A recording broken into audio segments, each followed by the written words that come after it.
You're listening to an Airwave Media Podcast. Feel like who art Ed? We'll try to spice it. Who art it? Mr. Wood art Ed me. Good. Either way, it's ambiguous. It works on so many levels. I know. That's off to a great start. Welcome to Who Arted, where we explore visual arts in an audio medium. I'm your host, Kyle Wood, and today we're going to be looking at Jack Kirby. Now, to start off with just the bit of business to clear up, if you're listening on Amazon Music, you can see an image of the work discussed in this episode and every episode. Also, I'd like to ask everyone to take a few minutes to help support the show. This time, it's not the standard pitch to please leave a rating review on Apple Podcasts, Spotify, or wherever you're listening. My network, Airwave Media, is conducting a listener survey. You can find the short questionnaire at surveymonkey.com/r/airwave.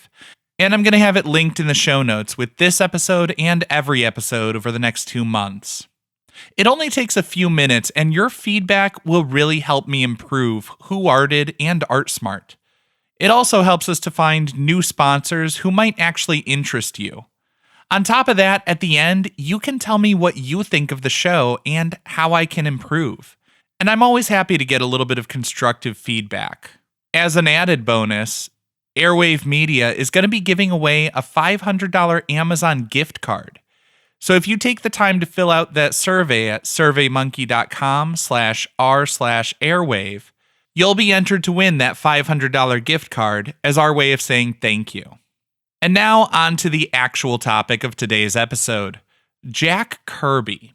Jack Kirby was born August 28th, 1917. He grew up in New York City. His parents were immigrants. His dad worked in a garment factory. And in the early 20th century, factory work was extremely difficult, sometimes dangerous, and not particularly well-paying. Growing up, Kirby, or I guess Kurtzberg at that stage, dreamed of one day using his talent for drawing to get out of that small New York City apartment. Like a lot of kids, he learned to draw by tracing the figures in his favorite comic strips. One of his early influences was Rollin Kirby, a political cartoonist who would later receive the Pulitzer Prize for political cartooning. At age 14, Kirby enrolled in Pratt. He later said he wasn't the kind of student Pratt was interested in, though.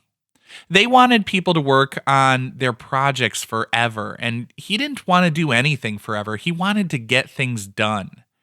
Throughout his career, Kirby was noted to be a very fast worker. He would put out about 5 pages a day, while most other comics were doing like 1 to 3.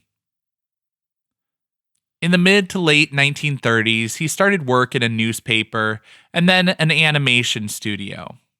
He was what's called an in-betweener, basically doing the tedious work of making the frames that go in between major points to smooth out the motion.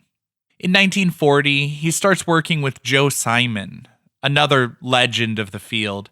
The two of them worked together to create Captain America. In 1940, the U.S. was not yet a participant in World War II. And yet Jack Kirby drew Captain America taking on Adolf Hitler.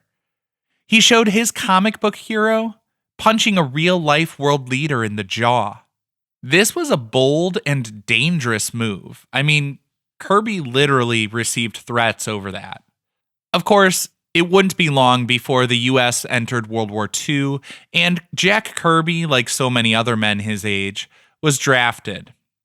I've done other episodes on things like Dazzle Camouflage. I've talked about the Ghost Army. Artists took on some interesting roles in the U.S. military. Jack Kirby wasn't one of the lucky ones, though. He was deep in the thick of things. He spent quite a bit of time in foxholes. His commanding officer, though, realized that Jack Kirby had a talent most artists didn't, and so they utilized him for scouting missions. He would be sent out ahead to do dangerous work, scouting locations, and he would draw maps and other pictures to give the rest of his platoon information about what the terrain had lying ahead. It was in the foxholes, though, with explosions and smoke all around him, that Jack Kirby said he developed his signature Kirby crackle. The artistic style of these fragmented images showing smoke and haze, trying to visualize the invisible forces like energy radiating around figures. When interviewed about his time in the military, Jack Kirby has been known to say that the fictional Captain America really saved his life. As Kirby tells it, his platoon was trapped in a firefight on a riverbank. There was one boat available, and that was for his commanding officer to use to escape. But Kirby says he drew Captain America, and the commanding officer let him take the boat to safety. Sadly, the rest of his platoon was lost. As with so many great stories, it's always hard to tell what exactly is fact in there. But we definitely know Kirby saw some action in World War II. After the war, he came back and again partnered with Joe Simon. He was basically all over the scene at this time. The whole comics industry was in its infancy in a lot of ways.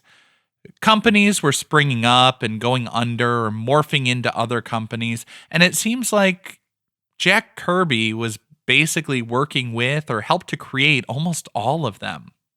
Kirby experimented with some interesting genres.